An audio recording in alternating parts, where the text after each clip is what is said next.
नमस्कार साथियों, स्वागत है आपका BHU हिस्ट्री चैनल में। तो हम लोग आज मैथिली शरण गुप्त जी से संबंधित जो महत्वपूर्ण प्रश्न आपकी परीक्षा में पूछे जा चुके हैं उनको देखेंगे। तो ये कुछ कुल 10 प्रश्न हैं जो कि आपकी परीक्षा में पूछे जा चुके हैं और काफ़ी महत्वपूर्ण प्रश्न हैं। आइए बारी बारी से इन्हें हम लोग देखेंगे। तो आइए पहला प्रश्न देखते हैं। पहला प्रश्न है, मैथिली शरण गुप्त के काव्य में राष्ट्रीय आंदोलन की चेतना का उदाहरण देकर उल्लेख कीजिए। 2016-17 में पूछा गया था। देखिए, आप यदि प्रश्न को समझ जाएंगे, ठीक है, तो उसका उत्तर भी आप भली भांति से लिख सकेंगे।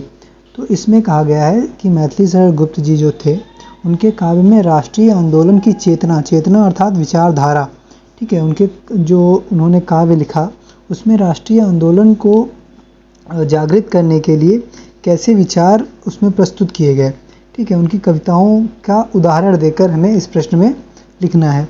ठीक है, तो हम लोग प्रश्न को समझ लिए हैं। आइए इसके उत्तर को देखते हैं। तो मैथिली शरण गुप्त जी जिस समय साहित्य में रचनाएं कर रहे थे, वह समय हमारे इतिहास में राष्ट्रीय आंदोलनों के द्वारा स्वाधीनता प्राप्ति का समय था। हम लोग सर्वप्रथम भूमिका लिखेंगे 2-3 लाइनों में, फिर उसका जो प्रश्न का उत्तर का मेन पार्ट होगा, मुख्य भाग होगा, उसको लिखेंगे और फिर निष्कर्ष लिख देंगे। ठीक है, तो प्रारंभ करते हैं। मैथिली शरण गुप्त जी जिस समय साहित्य में रचनाएं कर रहे थे, वह समय हमारे इतिहास में राष्ट्रीय आंदोलनों के द्वारा स्वाधीनता प्राप्ति का समय था। आप लोगों ने इतिहास में पढ़ा ही होगा। ठीक है, जैसे अब हम लोगों को इस समय मैथिली शरण गुप्त जी का रचना काल पता होना चाहिए। तो उन्होंने 1898 से अपनी रचनाएं लिखना प्रारंभ किया, ठीक है, और आज़ादी के बाद तक कुछ वर्षों तक लिखते रहे। तो अब इनका जो समय था रचना काल का, वो देखा जाए तो 1912 से 1936 में इन्होंने कई राष्ट्रीय भावना से ओतप्रोत काव्य लिखे। ठीक है, तो वही है। तो उस समय क्या था, जो 1912 से 1936 या 1947 तक के बीच हमारे जो इतिहास में राष्ट्रीय आंदोलन के द्वारा स्वाधीनता प्राप्ति का समय था। ठीक है, आप लोगों को पता ही होगा 1885 में कांग्रेस की स्थापना हो गई थी।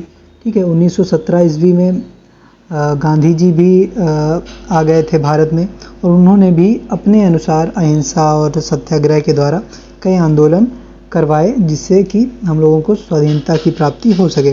स्वाधीनता का अर्थ होता है स्व अधीन, मतलब स्वयं के अधीन। ठीक है, हमारे ऊपर किसी का राज ना हो। जैसा कि आचार्य रामचंद्र शुक्ल जी ने कहा है कि प्रत्येक देश का साहित्य वहाँ की जनता की चित्रवृत्ति का संचित प्रतिबिंब होता है। ठीक है, ये काफ़ी महत्वपूर्ण पंक्ति है साहित्य के लिए। ठीक है, ये आचार्य रामचंद्र शुक्ल जी ने हिंदी साहित्य के अपने इतिहास में उन्होंने लिखा है यह पंक्ति। तो वही कह रहे हैं कि जैसा समाज का, जैसा जनता के हृदय में जैसे उसमें विचार होंगे, ठीक है, उसी प्रकार का वहाँ का साहित्य होगा।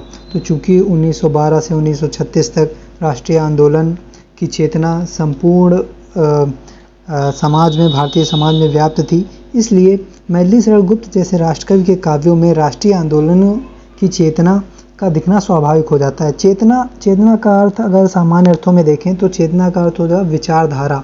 ठीक है, कैसी विचारधारा वहाँ हुई। ठीक है, ये हो जाएगा आपकी भूमिका।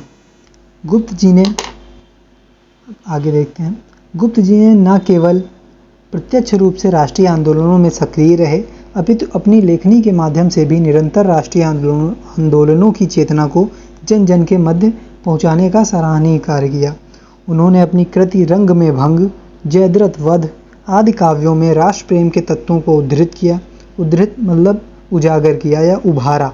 ठीक है, आप लोग ऐसे ही कुछ जो जटिल शब्द होंगे, ठीक है, इनको आप लोग अलग से नोट कर लीजिएगा और अपने प्रश्नों में, अपने उत्तरों में इनका प्रयोग कीजिएगा। इससे आपके जो उत्तर होते हैं वो और अधिक अच्छे लगते हैं, जिससे जनता में राष्ट्र के प्रति प्रेम जागृत हो और वे राष्ट्रीय आंदोलनों में बढ़ चढ़कर भाग लें। गुप्त जी की ये पंक्तियाँ लोगों के हृदय में स्वदेश प्रेम के भाव को जागृत करती हैं। अब हम लोग कुछ उदाहरण देंगे, जैसा कि ये है, जो भरा नहीं भावों से, बहती जिसमें रसधार नहीं, वह हृदय नहीं पत्थर है जिसमें स्वदेश का प्यार नहीं।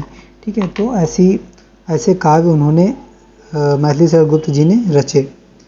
गुप्त जी ने 1912 ईस्वी में भारत भारती नामक एक काव्य की रचना की, जिसका प्रमुख उद्देश्य भारतीय समाज के उद्बोधन का था। उद्बोधन मतलब जगाने का था। भारत भारती अपने प्रभाव में अत्यंत सफल रही। उसने भारतीय समाज के लोगों के हृदय में राष्ट्रीयता का बीज बो दिया। ऐसा कहा जाता है कि इसे पढ़ने के लिए दक्षिण भारत के लोगों ने भी हिंदी सीखी।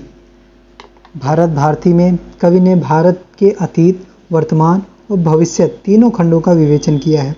हम लोगों में भारत भारती के कुछ अंश भी हैं, जैसे हम कौन थे, भारत की श्रेष्ठता, ठीक है, ये 2-3 हम लोगों में अंश शामिल किए गए हैं। भारतवर्ष के अतीत का गौरवगान करते हुए कवि अपनी श्रेष्ठ रचना भारत भारती में लिखते हैं। भूलोक का गौरव, प्रकृति का पूर्ण लीला स्थल कहाँ, फैला मनोहर गिर हिमालय और गंगा जल जहाँ, संपूर्ण देशों से अधिक किस देश, यहाँ पे देश होगा, किस देश का उत्कर्ष है उसका कि जो ऋषि भूमि है वह कौन भारत वर्ष है। ठीक है, तो ऐसे हम लोग कुछ काव्य पंक्तियाँ याद करना पड़ेगा आप लोगों को, यदि आपको अच्छे नंबर चाहिए। गुप्त जी ने अपनी कविताओं में राष्ट्रीय आंदोलनों की ऊर्जा और उत्साह को बहुत बार व्यक्त किया है। उनकी कविताओं में भारतीय जनता और भारत माता के प्रति भक्ति, स्वतंत्रता संग्राम को आगे बढ़ाने का जज्बा और राष्ट्रीय एकता के लिए अपने भारी प्रयास के तत्व शामिल हैं। भारत भारती ने जहां एक और राज्य क्रांति करने में अहम भूमिका निभाई, वहीं उसकी गूंज हर भारतवासी पर पड़ी और वह उद्वेलित हो उठा। अब हम लोग, ये मुख्य पार्ट हो गया है, अब हम लोग निष्कर्ष लिख देंगे और ये आपका उत्तर कंप्लीट हो जाएगा।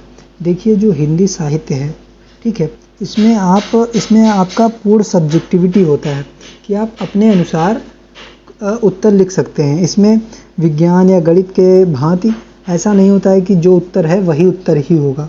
ठीक है, इसमें आप अपने अनुसार, अपने अध्ययन के अनुसार अच्छे से अच्छा उत्तर लिख सकते हैं।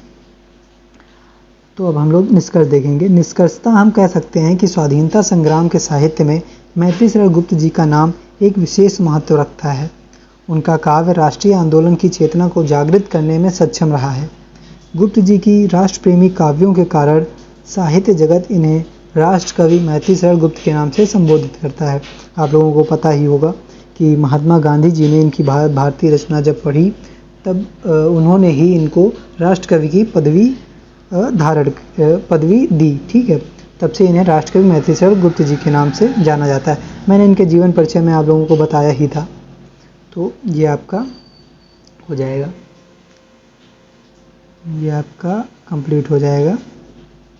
अब जो नेक्स्ट प्रश्न है वो हम लोग नेक्स्ट वीडियो में देखेंगे। धन्यवाद।